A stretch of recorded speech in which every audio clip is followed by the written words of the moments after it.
Hello दोस्तों, welcome to my YouTube channel. दोस्तों मैं सोनू सर आपके सामने हाजिर हूँ एक नए कंटेंट के साथ में। दोस्तों जैसा कि मैंने आपसे प्रॉमिस किया हुआ था कि मैं आर्मी क्लर्क का पेपर सेट आपके लिए लेकर आऊँगा, और इसी चीज़ को ध्यान में रखते हुए मैं पर डे रात को 9 बजे आपके लिए एक नया पेपर सेट लेकर आता हूँ जो आर्मी क्लर्क के पैटर्न पर डिपेंड करता है, जो बिल्कुल बिल्कुल जैसा आर्मी क्लर्क का। देखिए मैं आपको बताऊं, 2022 तक तो सब कुछ ठीक ठाक था आर्मी क्लर्क के अंदर, लेकिन 2023 और 24 सत्र में आर्मी क्लर्क के अंदर अब वेरिएशन आने लगे हैं। अब पहले जो पेपर आता था वो सीधा सीधा आता था, अब लेकिन अब लहर वाला पेपर आने लगा है, कभी अप हो रहा है कभी डाउन हो रहा है। तो इन दोनों वर्षों के जो पेपर आए थे, दोनों साल में जो भी पेपर आए थे उनके अंदर जो भी अप एंड डाउन हुई है उन सब चीज़ों को मैं आपके सामने प्रेजेंट कर रहा हूँ। ये बिल्कुल नए और लेटेस्ट पैटर्न पे डिपेंड है, ये जो पूरा का पूरा जो पेपर सेट मैं आपको दे रहा हूँ। अभी तक सर मेरी तैयारी बिल्कुल नहीं हुई है, डोंट वरी। अगर आप जीरो लेवल से भी तैयारी कर रहे हैं, अगर आप ये मेरी सीरीज़ को देख लेते हैं, अगर मेरे आने वाले इन सभी सेट्स को आप लगा लेते हैं, तो एक गारंटी है कि 15 प्लस क्वेश्चंस आप आसानी से कर जाएंगे। उसके बाद में अगर आप बहुत अच्छा पढ़ रहे हैं तो बच्चों ने 20 प्लस तक भी क्वेश्चन सही किए हैं। रोजाना रात को 9 बजे क्वेश्चन पेपर आपके लिए अपलोड कर दिया जाता है, ठीक है। तो चलिए बिना समय गवाए हम अपने वीडियो को शुरू करते हैं। एक ज़रूरी चीज़, मैं अपने वीडियोस में ना फालतू इधर उधर की बातें नहीं करता हूँ। मैं अप टू द मार्क जो पेपर है, जो पढ़ाई है, जो कंटेंट है, उसके बारे में चर्चा करता हूँ। बाकी यूट्यूब पे बहुत सारा ज्ञान पड़ा हुआ, कहीं से भी बटोर लेना। मेरी क्लास में केवल मैं आपको इंग्लिश सब्जेक्ट को पढ़ाऊँगा और उससे रिलेटेड जो क्वेश्चन है बस उतना ही करवाता हूँ मैं। फालतू ये मोह माया और लंबे चौड़े भाषण मैं नहीं कर पाता भैया, तो देख लीजिए। समय रह नहीं गया है यार, उतना मोटिवेशन जे खींचो वो खींचो। अब तो इतना ही समय है कि इसी को कर लो, यही बहुत है। Libraries have long been centres of the learning knowledge. Libraries क्या है कि एक सेंटर बन गया है लर्निंग का या सीखने का और ज्ञान का। इन अर्लियर टाइम्स, पुराने ज़माने में, they were the only source where the people could access the books and written documents. पुराने ज़माने में यहाँ पर केवल ये ऐसा सोर्स होता था कि जहाँ पे लोग क्या करते हैं, अपनी किताबों को एक्सेस कर सकते हैं या रिटन डॉक्यूमेंट्स को एक्सेस कर सकते हैं, पहुँच सकते हैं। Today many libraries offer not just books. कई सारी लाइब्रेरी ना केवल किताबें ऑफर करती हैं बट आल्सो डिजिटल रिसोर्स, लेकिन डिजिटल रिसोर्स भी ऑफर करती हैं।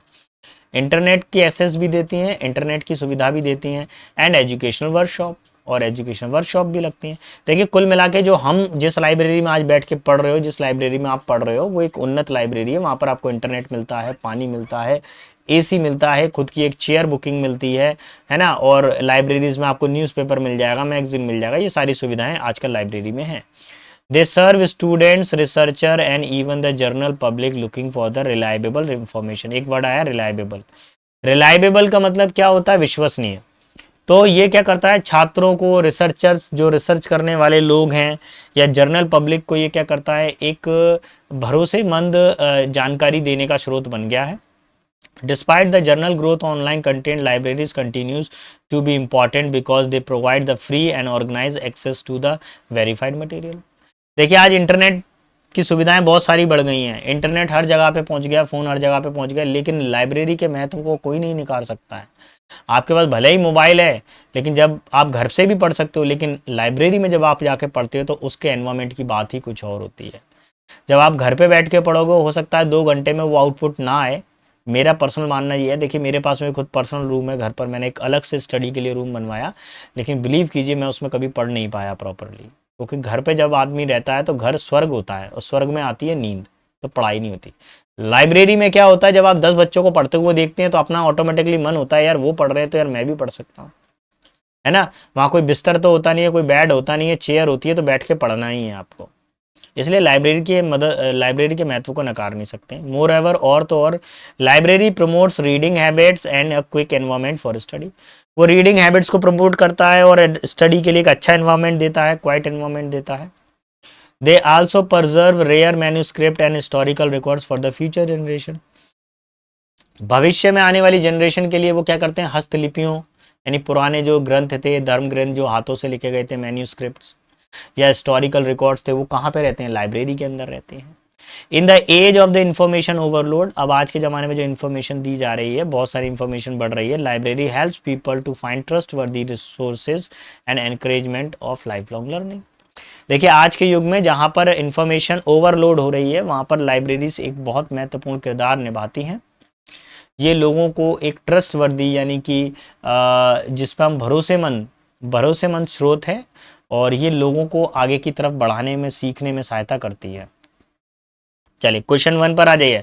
What was the original role of the library? Library का ओरिजिनल रोल क्या है बताइए? To rent novel for profit, जो नोबल्स हैं किताबों को किराए पर देना, रेंट पर देना, नहीं बेटा ऐसा कुछ नहीं था। टू कंडक्ट गेम्स, गेम्स खिलाना, नहीं। To provide access to books, जहां पर आप किताबों को पढ़ सकते हैं और रिकॉर्ड्स को पढ़ सकते हैं, option number C. To sell computer, का कंप्यूटर बेचते हैं हम लाइब्रेरी में? बिल्कुल नहीं। लाइब्रेरी में कंप्यूटर बेचते हैं? नहीं। What additional service do the modern libraries offer? Modern libraries कौन सी एडिशनल सर्विसेज हमको देती हैं बताइए? क्या ऑनलाइन शॉपिंग देती हैं हमको? नहीं, ऑनलाइन शॉपिंग तो नहीं करते। बी वाला digital resources and internet access, आज की लाइब्रेरी में क्या डिजिटल रिसोर्सेज हैं और इंटरनेट एक्सेस है, ठीक है, ऑप्शन नंबर बी यही आंसर है। फूड डिलीवरी करती है लाइब्रेरी? नहीं। ट्रैवल बुकिंग करती है? बिल्कुल नहीं करती है लाइब्रेरी, ठीक है। चलिए क्वेश्चन नंबर नेक्स्ट थर्ड पर आ जाइए। थर्ड क्या बोल रहा है? What are library still important today, sorry why are library still important today, आज भी लाइब्रेरी इतना इंपॉर्टेंट क्यों है? दे रिप्लेस स्कूल, क्या उन्होंने स्कूल को रिप्लेस कर दिया? बिल्कुल नहीं किया। They help store mobile phone, यहाँ पर हम मोबाइल फ़ोन को स्टोर कर सकते हैं? बिल्कुल नहीं। They provide free organised access to knowledge, इसमें हमको क्या मिलती है? निःशुल्क नॉलेज मिलती है, एसेस मिलती है, अपनी नॉलेज को पहुँच कर फ्री जानकारी मिलती है और ऑर्गेनाइज जानकारी मिलती है। दे प्रोवाइड एंटरटेनमेंट, एंटरटेनमेंट मिलता है? बिल्कुल नहीं मिलता। नंबर 4 पे, what is one cultural role of library, library का कल्चरल रोल क्या है? प्रिजर्विंग रेयर मैन्युस्क्रिप्ट, क्या रेयर मैन्युस्क्रिप्ट इधर पे मिलती हैं? ऐसा कुछ है क्या? हाँ भैया, हम लोग क्या करते हैं, जो मैन्युस्क्रिप्ट होता है हस्तलेख है ना, हाथों से लिखे हुए जो पुरानी जो लिपियाँ थी, क्या वो हम लाइब्रेरी में मिल जाती? हाँ बिल्कुल मिल जाती हैं। कहीं ऐसी सेंट्रल लाइब्रेरी है जहाँ पर वह हिस्टोरिकल रिकॉर्ड्स को रखा जाता है, तो option number A. Broadcasting news, क्या यहाँ से समाचारों का प्रसारण होता है? बिल्कुल नहीं होता। होस्टिंग कॉन्सर्ट, क्या कॉन्सर्ट्स को यहाँ पर आयोजन किया जाता है? बिल्कुल नहीं। क्रिएटिंग वेबसाइट्स, ये भी नहीं है, ऑप्शन नंबर ए। नंबर 5 पर आ जाइए। What is the tone of the passage, passage का टोन कैसा है बताइए? ह्यूमरस, क्या मजाकिया है? बिल्कुल नहीं है। क्रिटिकल, गंभीर है? बिल्कुल नहीं है। इंफॉर्मेटिव एंड एप्रिशिएटिव, इसमें जानकारी मिलती है और ये प्रोत्साहित भी करता है, ऑप्शन नंबर सी। एंग्री यानी गुस्सा करने वाला है? बिल्कुल नहीं है। चलिए बढ़ते हैं आगे की तरफ। क्वेश्चन नंबर 10 पर आइए। Time management, sorry next question पर आ जाइए। Time management is one of the most valuable skill a person can learn, time management एक बहुत ही महत्वपूर्ण स्किल है जिसमें व्यक्ति सीख सकता है, जिसको व्यक्ति सीखता है। इट अलाउज इंडिविजुअल, इंडिविजुअल का मतलब होता है प्रत्येक, to make the best use of their day. Reduce, reduce का मतलब होता है कम करना, स्ट्रेस को कम करना। एंड इंक्रीजिंग प्रोडक्टिविटी, और अपनी प्रोडक्टिविटी को बढ़ाना। देखिए टाइम मैनेजमेंट से क्या होता है कि वो अपने दिन का यूज़ बहुत अच्छे से करता है, अपने स्ट्रेस को कम करता है, इंक्रीजिंग प्रोडक्टिविटी, और अपने कार्य की क्षमता को भी बढ़ाता है। Students, professionals and even home makers benefits from the managing time wisely. देखिए स्टूडेंट हुए, प्रोफेशनल्स हुए और होम मेकर हुए, इनको भी क्या मिलता है? टाइम मैनेजमेंट से बहुत ज़्यादा लाभ मिलता है और इसको वो चतुराई से प्रयोग करते हैं। Creating a daily schedule, setting priorities and avoiding distraction are the basic steps today effective time use. तो देखिए भैया, डेली शेड्यूल बनाइए, जैसे आप लोग स्टूडेंट्स हैं, आर्मी क्लर्क की तैयारी कर रही है, तो एक शेड्यूल बनाइए कि मैं पर डे मॉर्निंग में जो है 3 आवर्स स्टडी करूंगा और इवनिंग में 3 आवर्स स्टडी करूंगा, सफिशिएंट है 6 आवर्स स्टडी। लेकिन जब ये स्टडी करूंगा तो ऐसी करूंगा कि मतलब 100% इसको दूंगा मैं, ऐसा नहीं कि बस मोबाइल या किताबें खुली हुई हैं बस जस्ट पढ़ रहे हैं हम लोग, ऐसे नहीं। Basics steps toward the effective time use, people who manage their time well are more likely to achieve goals, लोग जो अपने टाइम को मैनेज करते हैं वो अपने गोल्स को जल्दी प्राप्त कर लेते हैं। ऑन द अदर हैंड्स, और दूसरे तरफ poor time management leads to miss the deadlines, और पुअर टाइम मैनेजमेंट के कारण क्या होता है, व्यक्ति क्या करता है, अपनी डेडलाइन से मिस कर जाता है। लो क्वालिटी वर्क, वो क्या करता है, लो क्वालिटी वर्क को जनरेट करता है। एंड मेंटल फैटिक, और क्या करता है, दिमाग के अंदर जो क्या करता है, मेंटल फैटिक, तनाव को बढ़ाता है। In a world where everyone is busy, ऐसी जगह जहाँ पर हर कोई क्या है, बिजी है, knowing how to plan and balance tasks give one a clear advantage। जहाँ पर संसार में आज हर कोई बिजी है, वो यहाँ पर क्या करता है, अपने प्लान को और अपने जो टास्क है उनको बैलेंस कर कर उसका लाभ ले सकता है टाइम मैनेजमेंट से। Developing this habit requires discipline. इस हैबिट को डेवलप करने के लिए आपको डिसिप्लिन चाहिए, but the result are long lasting and rewarding. लेकिन डिसिप्लिन ऐसा नहीं है कि आपने एक दिन डिसिप्लिन किया और रिजल्ट आ जाए, नहीं बेटा, ये डिसिप्लिन को आपको लंबे समय तक करना पड़ेगा। अच्छा मुझे बताइए, क्या एक दिन जिम जाएंगे तो आपकी क्या मसल्स बन जाएगी? क्या नहीं बनेगी। जिम आप चाहे आधे घंटे के लिए जाइए, आप आधे घंटे एक्सरसाइज करिए, लेकिन रेगुलर करिए तो आपको बेनिफिट मिलेगा। नहीं जा सकते जिम, कुछ नहीं, 5 मिनट रस्सी कूदिए, लेकिन रेगुलर कूदिए आप। मैं गारंटी दे रहा हूँ, ये आपकी 5 मिनट की एक्सरसाइज आपके दिन भर को बदल देगी, आपको दिन भर एनर्जेटिक रखेगी। जैसा मेरे शेड्यूल में है, मैं दिन भर टीचिंग में रहता हूँ, अपना भी स्टडी करता रहता हूँ कुछ ना कुछ, तो अब पॉसिबल नहीं हो पाता। मैं कंटिन्यू 10 घंटे का मेरा वर्किंग है टीचिंग के अंदर, तो 10 घंटे टीचिंग करना है। अब इसके अंदर कैसे चीज़ों को मैनेज करूँ मैं? अब मैं रोज़ाना पर डे 1 घंटा तो एक्सरसाइज के लिए नहीं निकाल सकता। हालांकि मेरे पास खुद का पर्सनल मैंने जिम वगैरह भी बना रखा था कुछ समय तक के लिए, तो उसका कोई आउटपुट नहीं मिल पा रहा था मेरे को। तो बस मेरे को एक चीज़ समझ में आई कि रोज़ाना मैं 5 मिनट, बस 5 मिनट में या तो जंपिंग कर लेता हूँ या रनिंग कर लेता हूँ, बस 2 एक्सरसाइज करता हूँ, या तो रस्सी कूदता हूँ या रनिंग करता हूँ, बस 5 मिनट के लिए। उसका इफेक्ट पूरे दिन भर मिलता है मेरे को, और ये मेरा जो शेड्यूल है अब मेरी हैबिट में बन गया है। तो पर डे आदत हो गई, जब तक उस काम को नहीं करोगे तो मन नहीं लगेगा। What is the passage mainly about? ये पैसेज किसके बारे में था मेनली बताइए? मेंटल हेल्थ और थेरेपी के बारे में था? बिल्कुल नहीं था। Importance of managing time, time management के बारे में था। हाँ भैया, टाइम मैनेजमेंट के बारे में तो ही बोल रहा था ये। Career options for the student, students के लिए कैरियर ऑप्शंस थे? बिल्कुल नहीं। रीडिंग एंड राइटिंग के बारे में था? बिल्कुल नहीं था। चलिए, what is one benefit of the time management?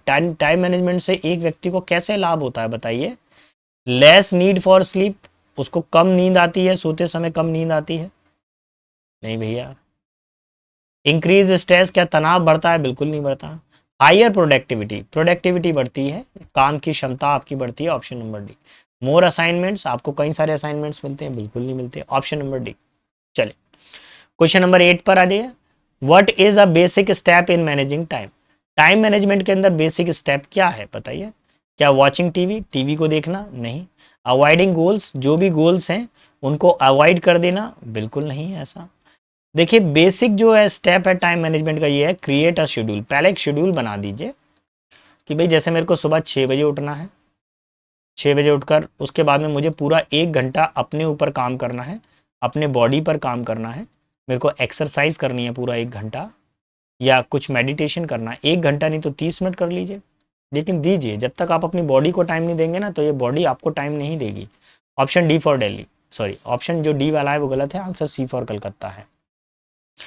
What is a possible result of poor time management? अगर अपने टाइम को प्रॉपरली मैनेज नहीं करता तो उसके क्या रिजल्ट हो सकते हैं बताइए? बेटर जॉब अपॉर्चुनिटी, अच्छी जॉब अपॉर्चुनिटी मिलेंगी? बिल्कुल नहीं मिलेगी। मोर फ्री टाइम, और फ्री टाइम मिलेगा? बिल्कुल नहीं। मिस डेडलाइंस, आप जो भी काम कर रहे हैं उसको मिस्ड कर जाएंगे, मिस डेडलाइन। प्रमोशंस मिलेंगे? बिल्कुल नहीं मिलेंगे। चलिए ऑप्शन डी पर आ जाइए। What does the passage say about building the habit of time management? Time management की हैबिट को बनाने में किस चीज़ का योगदान है? पैसेज किस चीज़ की चर्चा कर रहा है? इट हैपन इंस्टेंटली, ये तत्काल हो जाता है? बिल्कुल नहीं होता। इट रिक्वायर डिसिप्लिन, चलिए इसको थोड़ा होल्ड करते हैं, बाकी पढ़ते हैं। It is not worth trying, इसमें प्रयास करने का कोई लाभ नहीं है? बिल्कुल। It is not only for student, केवल स्टूडेंट्स के लिए नहीं है, स्टूडेंट्स के लिए नहीं। ऑप्शन नंबर बी सही है कि डिसिप्लिन अगर होगा तो ही आप टाइम मैनेजमेंट कर पाओगे, ऑप्शन नंबर बी। ठीक है, चलिए क्वेश्चन 11 को सॉल्व करिए। अभी तक बेटा देखिए हमने 10 क्वेश्चन कर लिए। ये जो 10 क्वेश्चन थे ये क्या थे? अनसीन पैसेज के थे। अब यहां से क्वेश्चन 11 से हमारा ग्रामर का पार्ट स्टार्ट हो रहा है, तो देख लेते हैं।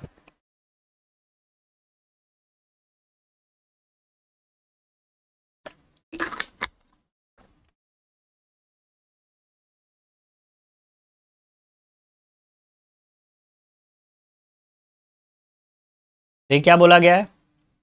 इफ इट वर पॉसिबल, अगर इट के साथ में कभी वर आ जाए तो समझ लीजिए इमेजिनरी सेंटेंस है, काल्पनिक वाक्य है। ठीक है। If it were possible to get near when one of the volcano eruptions take place we would see a grand sight. अगर यदि ये पॉसिबल हो पाता, यदि ये संभव हो पाता कि हम एक वोल्केनो इरप्शंस को, यानी जो लावा निकलता है ना ज्वालामुखी से, ज्वालामुखी के से निकलने वाले लावा को अगर देख सकते तो हमको एक बहुत अच्छा दृश्य दिखाई देता, अगर हम उसके पास जा पाते तो। ठीक है, तो ध्यान से सुनिए, कई बार करा चुका हूँ, मैं एक बार फिर से कराऊंगा। कभी भी वन ऑफ द दिख जाए पेपर के अंदर तो गारंटी है वहीं पर ही आसपास जाके देखिएगा, वहीं एरर मिल जाएगी आपको। वन ऑफ द आ रहा है, volcano eruption plural countable number आ रहा है, यहाँ पे वर्ब आ रही है टेक्स, टेक आ रही है वर्ब। जो टेक है वो प्लूरल वर्ब है, हमको चाहिए सिंगुलर वर्ब, तो टेक किस में कन्वर्ट हो जाएगा, टेक्स में। मेरा जो आंसर लगेगा ऑप्शन बी फॉर बॉम्बे लगेगा। ठीक है, सिंगुलर वर्ब आती है वन ऑफ द के साथ में हमेशा। क्वेश्चन नंबर 2 देखो, it is written in Gita that god incarnated himself in times of trouble.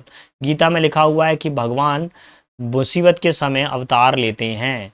तो भैया गीता क्या है, एक किताब है, नोवेल बुक है, और बुक से पहले क्या आता है द, तो द गीता हो जाएगा ऑप्शन नंबर ए। ठीक है, चलिए बढ़ते हैं क्वेश्चन नंबर 13 पर। No porter being available he carried all his luggages himself. कोई भी पोर्टर कुली उपलब्ध नहीं था, उसने स्वयं ही अपने वजन को उठाया। लगेजेस में कभी ऐस नहीं लगता बेटा, ये ध्यान रखिए आप, लगेजेस में कभी ऐस नहीं लगता, ये सिंगुलर अनकाउंटेबल नाउन होता है। ऑप्शन नंबर सी आ जाएगा फाइनल आंसर। डोंट डिपेंड, भैया सबको मालूम है, जल्दी बताइए। फिक्स्ड प्रपोजिशन आ गया, डिपेंड के साथ में क्या आता है, ऑन आता है, बस सीधा दिखाई दे, डिपेंड ऑन, इसका आंसर हो जाएगा option number B. Don't depend on others, दूसरों पर डिपेंड नहीं रहिए।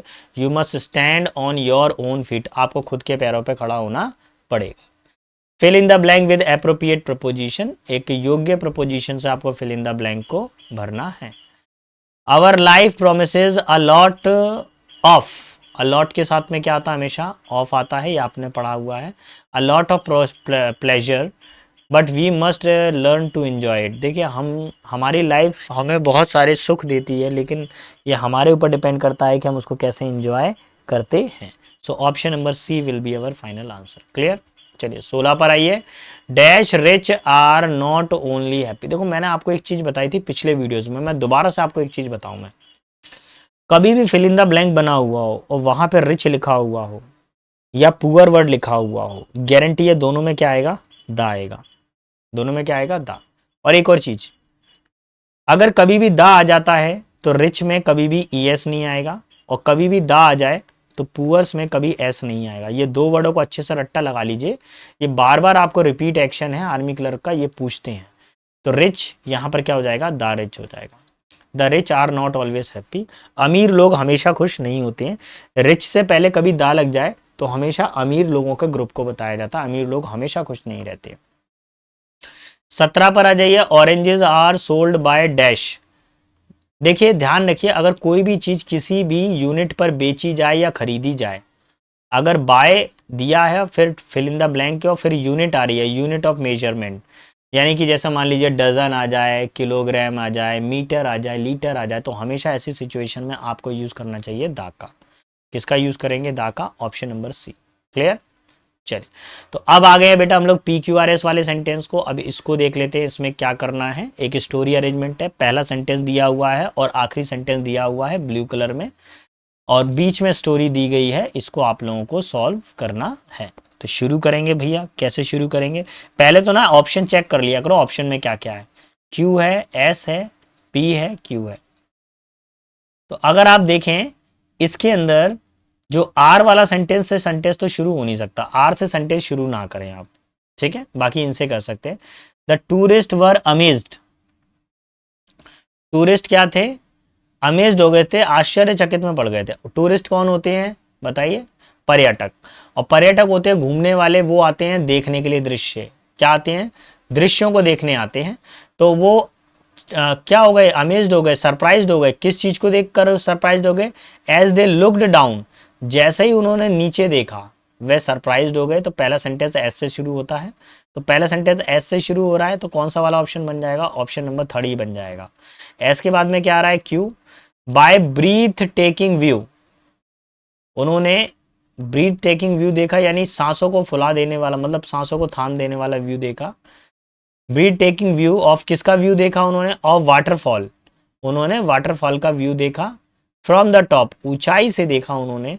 During their hike in the mountains, mountain में जब वो ऊपर चढ़ रहे थे, टूरिस्ट जब पर्वत के ऊपर चढ़ रहे थे तो उन्होंने देखा कि वहां से एक झरना है जो बह रहा है, उसका दृश्य देखकर वो काफ़ी ज़्यादा आश्चर्य में पड़ गए। सो ऑप्शन नंबर थर्ड ही बिल्कुल सही है, इसके अंदर जो सही स्टोरी है वो ऑप्शन नंबर थर्ड से बन रही है। चलिए क्वेश्चन नंबर 1 यहाँ से देखेंगे 19। शी लॉन्च द कैंपेन, उन्होंने एक कैंप बनाया, कैंपेन शुरू किया। और इसमें पहले ऑप्शंस को चेक कर लीजिए भैया, ऑप्शंस में क्या क्या दिया हुआ है, किससे शुरू होने के चांस ज़्यादा है? P, P, Q, P. तो भैया इस क्यू को तो हटा दो, एक बात कंफर्म है, पी से ही सेंटेंस शुरू होने वाला है। They launch the campaign to raise awareness, awareness का मतलब होता है जागरूकता दिलाना, तो कैंपेन से क्या होता है? किसी को जागरूकता मिलती है, अवेयरनेस मिलती है। तो पहला सेंटेंस की शुरुआत हो गई पी से। पी के बाद में क्या आना चाहिए वो देखिए, पी के बाद में क्या क्यू आएगा, एस आएगा कि आर आएगा? देखिए अवेयरनेस कैंप लगाया गया है तो वो किसके लिए लगाया होगा? फॉर एनवायरमेंटल कंजर्वेशन, यानी कि प्रकृति को संरक्षित करने के लिए। तो ये टू हो गया, पी के बाद में क्यू आना चाहिए। और फिर अगर सेंटेंस में मैच करें, पी के बाद में क्यू किस में आ रहा है? फोर्थ वाले में आ रहा है, तो पहला कैंसिल, दूसरा कैंसिल, तीसरा कैंसिल, चौथा वाला होगा पी के बाद में क्यू, क्यू के बाद में S, through the interactive activities, फिर आएगा R, among school children and in rural area. देखिए उन्होंने एक कैंपेन उन्होंने शुरू किया जो क्या करता है? एनवायरमेंट को यानी प्रकृति को बचाता है। और उसमें स्कूल चिल्ड्रनों ने, बच्चों ने भी भाग लिया, विद्यालय के बच्चों ने भाग लिया और एक एक्टिविटीज कर कर क्षेत्र को सुधारा गया। सो option number 4 will be final answer. ठीक है, सिनोनिम आपको बताना है बेटा ब्रीफ। ब्रीफ का मतलब क्या होता है? किसी चीज को संक्षिप्त कर देना। क्या होता है? किसी चीज को संक्षिप्त कर देना, छोटा कर देना। फाइनल का मतलब होता है अंतिम। हार्श का मतलब होता है जो काफी ज्यादा रूखा हो, रूखा सा, है ना। लेट का मतलब होता है देर करना, और शॉर्ट का मतलब होता है छोटा। ऑप्शन नंबर डी हो जाएगा। संक्षिप्त का मतलब होता है किसी चीज को छोटा करना, यही इसका आंसर है। ठीक है, 21 पर आ जाते हैं। अच्छा मैं आपको एक चीज बता दूं बेटा, अगर आपने अभी तक तैयारी नहीं की है, डोंट वरी, टेंशन ना लें आप। अगर आप ये आने वाले पेपर सेट को भी लगा देते हैं तो 15+ क्वेश्चन आपके गारंटीड आ जाएंगे, आप विश्वास कीजिए, बन जाएगा इन वीडियोस में से, सेट में से। आप खुद ही कमेंट बॉक्स में लिख कर जाओगे, नहीं सर जो आपने पढ़ाया, जैसे आपने पढ़ाया सर उसी तरह का सर क्लर्क में उसी लेवल का पेपर आया। और कई क्वेश्चंस तो आपको वीडियोस में से ही टकरा जाएंगे, आपको लगेगा सर बहुत लंबी लंबी फेंक रहे हैं, सर बहुत लंबी लंबी फेंक रहे हैं। देखिए बेटा एक लंबे समय से मैं इस फील्ड में हूँ और कई सिलेक्शन में दे चुका हूँ।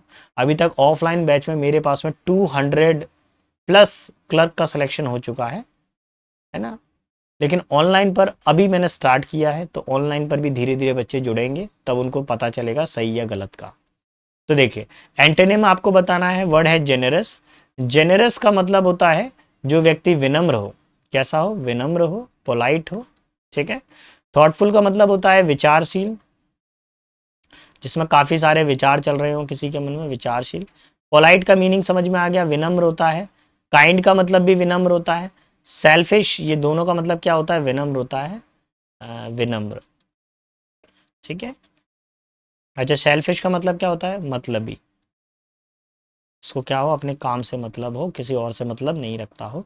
तो देखिए एक व्यक्ति है विनम्र जो सबकी सहायता करता है, और एक व्यक्ति है मतलबी जो सिर्फ अपने से मतलब रखता है। Option number D. क्लियर? चलो 22 पर आ जाते हैं। 22 क्वेश्चन नंबर क्या बोल रहा है? Select the most appropriate meaning of the given idioms. मुहावरे का सही अर्थ आपको बताना है। Hit the nail on the head. ठीक है भैया, इसका मतलब क्या होता है? सटीक जगह पर, सही समय पर सही कदम उठाना ना, सही कदम उठाना, या सीधी बात करना। सीधी बात, नो बकवास, सीधी बात करना बिल्कुल। हर्ट समवन बैडली, किसी को बुरी तरीके से परेशान करना, नुकसान देना नहीं। बी एग्जैक्टली राइट, बिल्कुल सटीक होना, अपने कार्य में या निशाने में बिल्कुल सटीक होना। Hit the nail on the head. Strike something with a hammer, हथौड़े से किसी चीज को पीटना, बिल्कुल नहीं। मेक अ मिस्टेक, गलती करना, बिल्कुल नहीं। ऑप्शन नंबर बी इसका सही आंसर होगा। ठीक है, चलिए बढ़ता हूं मैं आगे की तरफ नेक्स्ट क्वेश्चन पर। What is the one word substitution for? One word substitution क्या है, किसके लिए है? One who walks on foot, जो पैदल चलता हो उसको क्या बोला जाता है? पिलग्रिम, तीर्थ यात्री बोला जाता है क्या उसको? पेडेस्ट्रियन, पैदल यात्री बोला जाता है क्या? ट्रैवलर, यात्री होता है। और नोबर्ड होता है घुमंतु, घुमक्कड़, जो एक जगह से बंजारे होते हैं ना, घुमक्कड़ बंजारा हो जाता है नोबर्ड। तो देखिए ध्यान से, आपको आंसर क्या करना है? ऑप्शन नंबर बी हो जाएगा। जो पैदल यात्रा करता है, पैदल चलता रहता है, वो पेडेस्ट्रियन कहलाता है। चलिए नेक्स्ट क्वेश्चन नंबर 24 पर आपको दिए गए सेंटेंस में से करेक्ट स्पेलिंग बतानी है, तो जल्दी जल्दी बताइए बेटा। बहुत आसान क्वेश्चन आया है। अचीवमेंट की स्पेलिंग ये होती है, नहीं होती है। क्या फोर्थ वाली स्पेलिंग होगी? बिल्कुल नहीं होगी। क्या थर्ड होगी? बिल्कुल नहीं होगी। Option number 2 will be final answer. Clear? चले सो आगे बढ़ता हूं जवानों अगले क्वेश्चन की तरफ। क्वेश्चन नंबर 25 पर 25 क्या बोल रहा है देखेंगे। They will finish the project by tomorrow, ये कल तक अपने प्रोजेक्ट को पूरा कर लेंगे। अब ये जो क्या पूछा गया है, एक्टिव पैसिव वॉइस पूछा गया है। मैं यहाँ पर एक्टिव पैसिव वॉइस का फॉर्मेशन आपके लिए बना देता हूँ। ध्यान रखिए, अगर आपके पास में सेंटेंस के अंदर क्या आ जाए, विल या शैल आ जाए, क्या आ जाए, विल या शैल आ जाए और वर्ब की फर्स्ट फॉर्म आ जाए, तो पैसिव वॉइस बनाते समय आप विल या शैल बी प्लस वर्ब की थर्ड फॉर्म का प्रयोग करेंगे। तो आपका आंसर क्या हो जाएगा, जल्दी ढूंढ के बताइए। यहाँ वाज आ रहा है जो कि गलत है, यहाँ पे इज आ रहा है जो कि गलत है। सेकंड वाले में the project will be finished, देखिए सेकंड वाला बिल्कुल सही है, will be finished. Third form आ रही है, सेकंड वाला सही है, फर्स्ट वाला बिल्कुल गलत है। तो ऑप्शन नंबर बी इसका फाइनल आंसर हो जाएगा। ठीक है बेटा। सो आई होप बेटा आपको मेरा पढ़ाना पसंद आया होगा। प्लीज़ मेरे चैनल को लाइक शेयर सब्सक्राइब ज़रूर करें, अपने दोस्तों को भी बताएं जिससे वो भी आगे बढ़ सके। और मैं लास्ट में एक ही चीज़ आपसे हर बार कहता हूँ, ध्यान रखिए, कोई आपके लिए खड़ा नहीं होगा, कोई आपके साथ नहीं आएगा। एग्ज़ाम सेंटर में आपको अकेले बैठना है, अपनी लड़ाई अकेले लड़नी है। देखो हम बाहर बैठे हुए हैं, हम केवल बाहर से मदद कर सकते हैं, अंदर आप ही बैठे हुए हो। तो अच्छे से पढ़ाई करें, अच्छे से पढ़ें, बार बार किस्मत मौका नहीं देती है। और ध्यान रखिए, अगर गवर्नमेंट सर्विस आपके पास में है तो ही आपकी रिस्पेक्ट है, और गवर्नमेंट सर्विस आपके पास में नहीं है तो देख लेना आप आसपास में कोई आपको नहीं समझता है ना। तो बच्चे लोग अच्छे से पढ़ाई करें, सारे बच्चों को बेस्ट ऑफ लक, और मिलते हैं नेक्स्ट वीडियो में। तब तक के लिए सारे बच्चों को जय हिंद, जय भारत।